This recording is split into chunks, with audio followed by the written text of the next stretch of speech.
You just learn such valuable little tips. Okay, so I just want to go back to some basics here before we go into that. So we use differentiation, which is what this is, all the time as a strategy in the Feldenkrais method. One of the things to really understand is that if you're trying to differentiate, and these are very confusing differentiations, would you all agree with me? These are high-level differentiations because you're working with very, very habitual patterns. You can't, well, you can do it, but it's going to be so much more difficult if the whole person isn't already ready to move. So I want you to feel, we did this a little bit, I really want you to feel this on yourself. Get into a position where your pelvis isn't free to move. Just do something. Slump a little bit, tighten a little bit, do something where you know your pelvis isn't ready to move, and start to do some of these differentiations on yourself. And do one of the ones that isn't that easy to do. What happens to your attention if you're starting from a position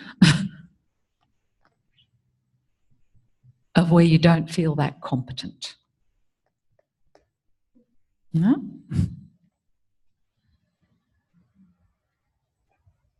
And then reset into a position where you feel that all of me is ready to move in my image. And especially because this is rotation, it might be nice to feel that it's a turning movement that you're already.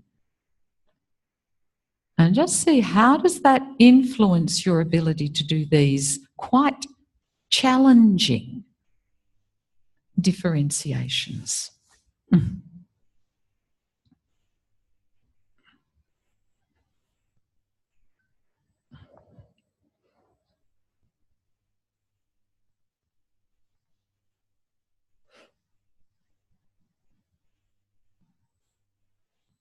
Can you feel a difference?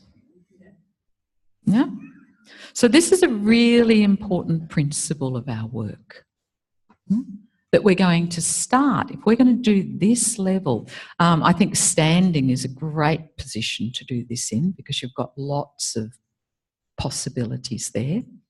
Yeah? But sitting, but in a position where you know that they're ready to move. So the more fine I want to make the differentiation, the more complex, the more I have to give the person an opportunity of being able to include more of themselves in their image, or more of themselves being available to move.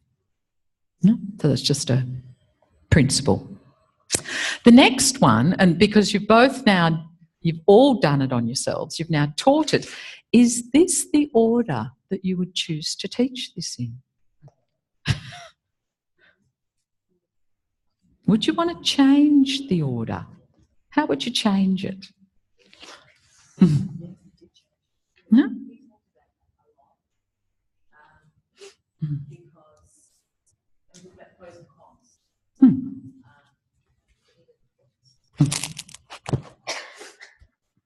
So yeah, we talked about the pros and cons of changing it, because one of the good things about keeping it in that order was that partway through, number 4 or something, there was one that was easier. And so Sylvia was able to draw my attention to a wider parts of my body. And so it broadened out the attention. Earlier on, I might not have been ready for that, like it would have been too much. So later on, that made sense. So it built on the amount of attention you could, suddenly something was a bit easier, so now you can. And so we talked about that in contrast with doing the easier ones first and then getting to the harder ones. Or, but there are easier ones and harder ones. Yeah, there are. Yeah. Did most of you feel that? There are easier distinctions. And again, it's an individual thing as well, depending on what people understand of their eyes, head and shoulders in movement. So is there For this, because it's pure differentiation, do you think it really matters too much? To how they feel, yeah. Yeah, I think there are pros and cons. Mm-hmm. Do you think they lead directly one to the other? It's a bit different to an ATM where you start off sort of doing the pelvis, isn't it? And then you join in the head or the... It's going to depend on the person. Yeah. Mm. Mm. Mm. Teaching Gloria and the experience was... it helps me as a teacher to maintain an order in a very confusing situation, to do that, and have all in my mind. Don't let, I don't know, one eye. But also we were talking about when you are teaching, people are all different, and Absolutely. maybe it could be easy take that observation to do this thing we do. Why the attention to other part of the world, the body, and maybe give more awareness to other parts when it's easy. And I think you've brought up a really beautiful thing. I think as a beginner teacher, a lot of your you want to feel confident as a teacher. Because I think if you're coming from a self-use, and that's why, even asking if you're going to teach this in this position, how do you do that? How do you direct? Because I'm making a supposition. If I'm teaching from here, what am I paying attention to in myself than if I'm teaching it from here? So is there something in the way I'm feeling the movement on myself? It was really nice to see how many of you were sort of doing the movement as you were teaching it, really sensing the movement on yourself to give feedback to what you were asking the person to do. It was really lovely. So how many of you felt that thing? It doesn't matter what I say. It doesn't really change very much. Do anyone have that experience of teaching and going, I know what I'd like them to pay attention? Yeah. Huh. That's called awareness through movement teaching.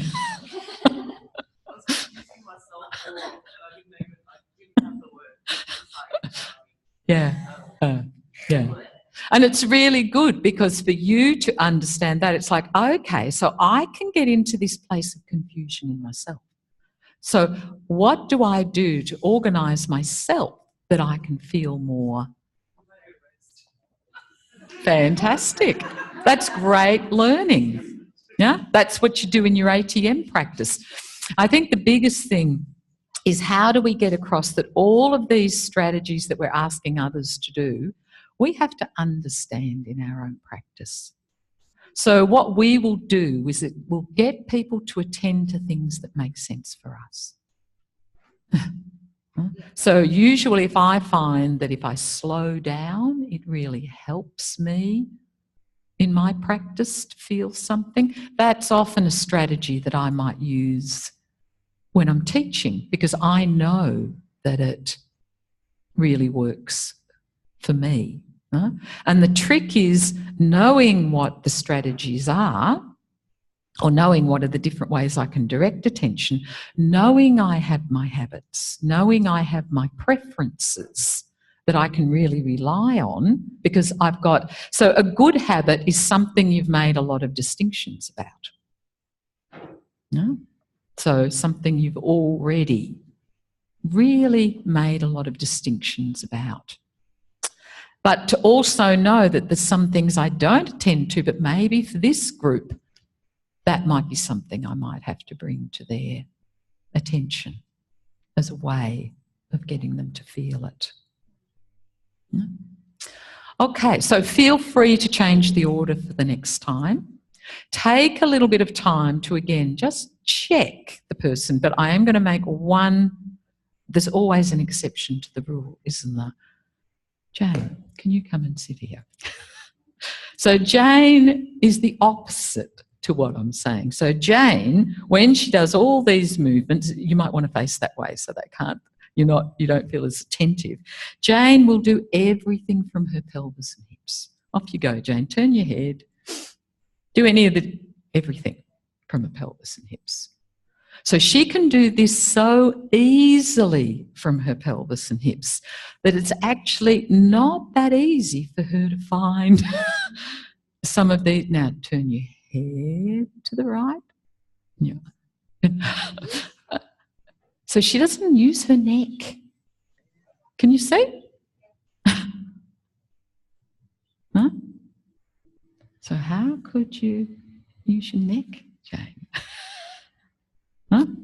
So that's when you're looking at, have I got them in a position that they can use their habit of doing a lot from here where I need to. So what could we ask Jane to do? What might constrain her a little bit more in sitting? Still in sitting, without putting weight on her hands, because I think that's going to constrain her shoulders and neck even more. She could cross her legs maybe. Yeah? You could get her in cross-legged position, yeah? On the table, yeah, and just see. Yeah, if you can. Yeah. So sitting up here, Jane, cross-legged. Yeah. An Indian. And now do the movement. There's her neck. Yeah? Huh? So that's also the thing that we're looking for, that we definitely want.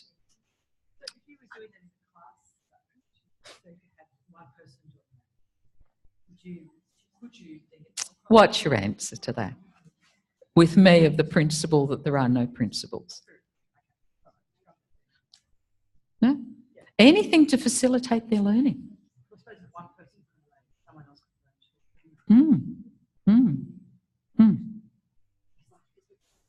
So it's always open.